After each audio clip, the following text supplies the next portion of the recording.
Hola chicos, hoy veremos uno de los parámetros de dispersión, la media aritmética o promedio.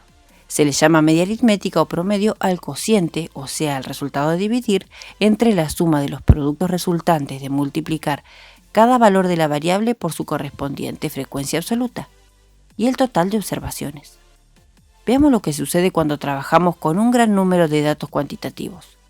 Lo primero que se hace es organizarlos de manera tal que resulte más rápida su lectura.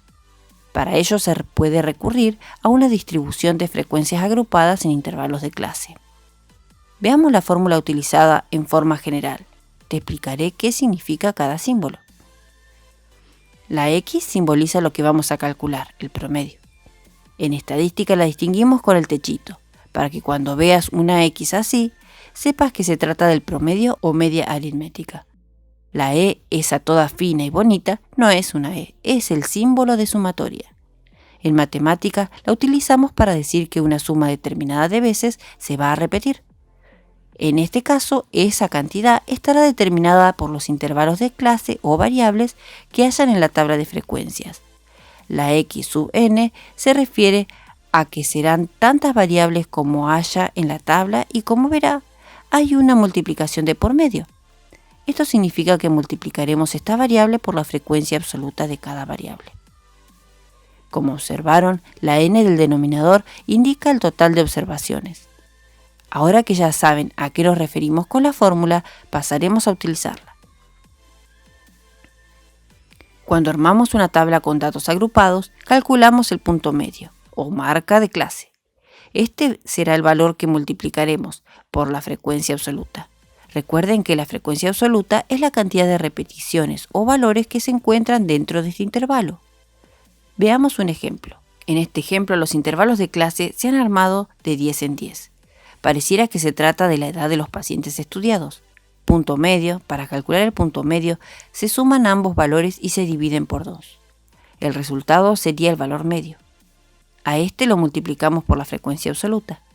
Así repetimos con todos los intervalos de clase. Una vez que hicimos estas multiplicaciones, las sumamos a todas. Ahí desarrollamos el numerador de la fórmula. En el denominador pondremos las muestras estudiadas.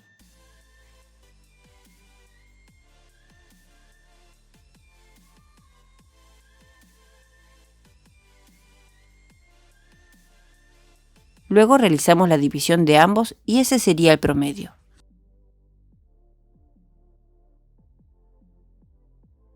El término desviación estándar fue utilizado por primera vez en un escrito por Karl Pearson en 1894, aunque ya lo había utilizado en sus clases. Para el cálculo de la desviación estándar, debo tener la tabla de frecuencias armada y calcular previamente el promedio o media aritmética.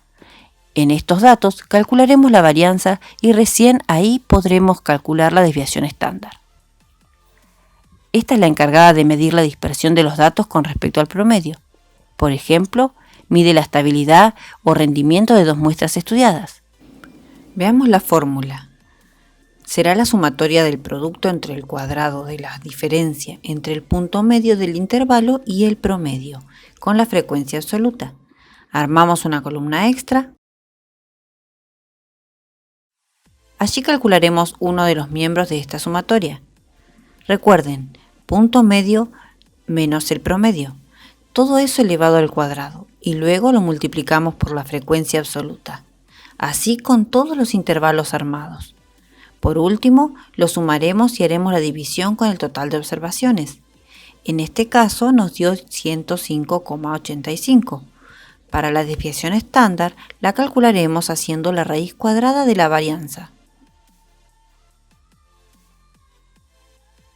Para calcular el coeficiente de variación, tomaremos la desviación estándar, la multiplicaremos por 100 y la dividiremos por el promedio. Observen que todo esto ya lo habíamos calculado anteriormente.